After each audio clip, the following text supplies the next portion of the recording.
The Cats of Ulthar by H.P. Lovecraft.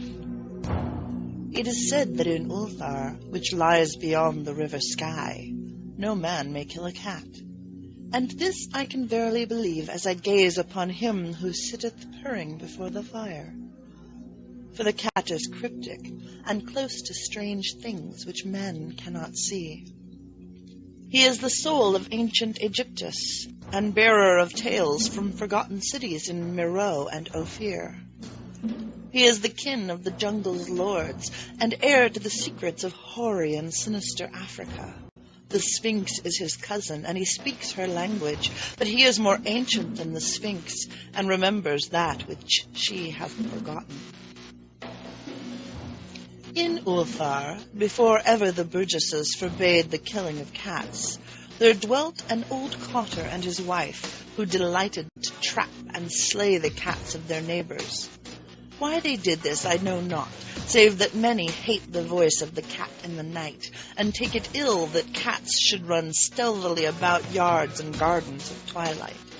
But whatever the reason, this old man and woman took pleasure in trapping and slaying every cat which came near to their hovel. And from some of the sounds heard after dark, many villagers fancied that the manner of slaying was exceedingly peculiar. But the villagers did not discuss such things with the old man and his wife, because of the habitual expression on the withered faces of the two, and because their cottage was so small and so darkly hidden under spreading oaks at the back of a neglected yard. In truth, much as the owners of cats hated these odd folk, they feared them more, and instead of berating them as brutal assassins, merely took care that no cherished pet or mouser should stray toward the remote hovel under the dark trees.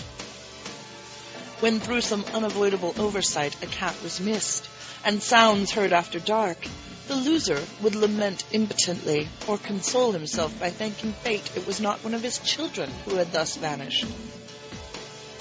For the people of Ulthar were simple, and knew not whence it is all cats first came. One day a caravan of strange wanderers from the south entered the narrow cobbled streets of Ulthar. Dark wanderers they were, and unlike the other roving folk who passed through the village twice every year. In the marketplace they told fortunes for silver and bought gay beads from the merchants. What was the land of these wanderers none could tell, but it was seen that they were given to strange prayers, and that they had painted on the sides of their wagons strange figures with human bodies, and the heads of cats, hawks, rams, and lions. And the leader of the caravan wore a headdress with 2 horns and a curious disc betwixt the horns. There was in this singular caravan a little boy with no father or mother, but only a tiny black kitten to cherish. The plague had not been kind to him, yet had left him this small furry thing to mitigate his sorrow. And when one is very young, one can find great relief in the lively antics of a black kitten. So the boy, whom the dark people called Menes, smiled more often than he wept as he sat playing with his graceful kitten on the steps of an oddly painted wagon. On the 3rd morning of the wanderer's stay in Ulthar, Menes could not find his kitten, and as he sobbed aloud in the marketplace, certain villagers told him of the old man and his wife, and of sounds heard in the night. And when he heard these things, his sobbing gave place to meditation, and finally to prayer.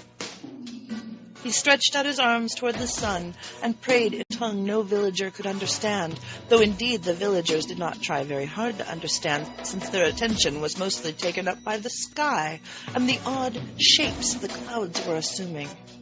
It was very peculiar, but as the little boy uttered his petition, there seemed to form overhead the shadowy, nebulous figures of exotic things, of hybrid creatures crowned with horn-flanked discs.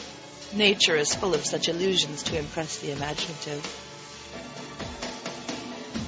That night the wanderers left Ulthar and were never seen again, and the householders were troubled when they noticed that in all the village there was not a cat to be found.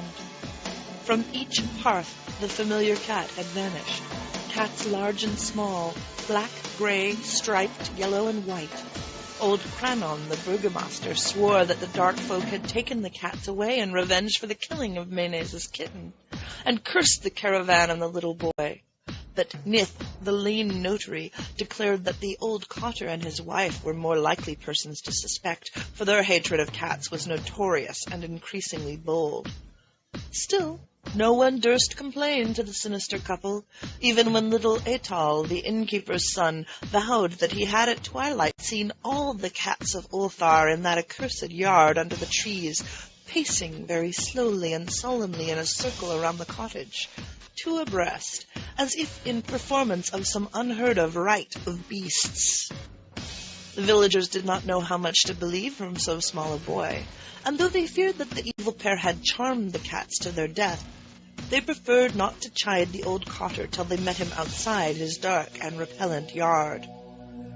So Ulthar went to sleep in vain anger, and when people awakened at dawn, behold, every cat was back at his accustomed hearth, large and small, black, grey, striped, yellow and white, none was missing. Very sleek and fat did the cats appear, and sonorous with purring content. The citizens talked with one another of the affair and marveled not a little. Old Crannon again insisted that it was the dark folk who had taken them, since cats did not return alive from the cottage of the ancient man and his wife. But all agreed on one thing, that the refusal of all the cats to eat their portions of meat or drink their saucers of milk was exceedingly curious. And for 2 whole days the sleek, lazy cats of Ulthar would touch no food but only doze by the fire or in the sun. It was fully a week before the villagers noticed that no lights were appearing at dusk in the windows of the cottage under the trees. Then the lean Nith remarked that no one had seen the old man or his wife since the night the cats were away.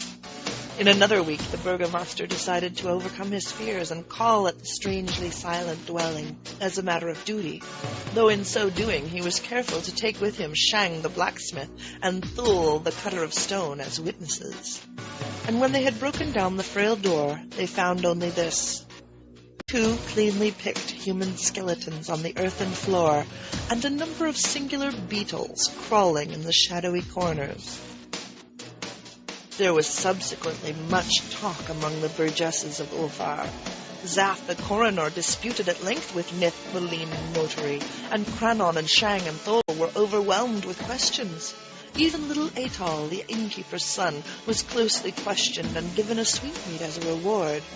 They talked of the old cotter and his wife, of the caravan of dark wanderers, of small Mayonnaise and his black kitten, of the prayer of Mayonnaise and of the sky during that prayer, of the doings of the cats on the night the caravan left, and of what was later found in the cottage under the dark trees in that repellent yard.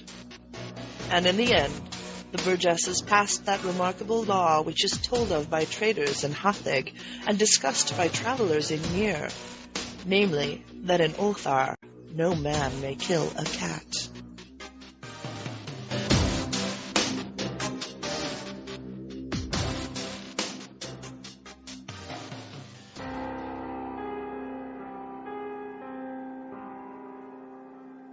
Written by H.P. Lovecraft, read by Julie Hoverson. Music by Kevin MacLeod of Incompetech.com. While Lovecraft's works have passed into the public domain for the purpose of copyright, this recording is copyright 2008 to Julie Hoverson and Reality Productions. For information on other stories available, read by Julie Hoverson, please email 19nocturne@live.com. That's 19nocturne@live.com.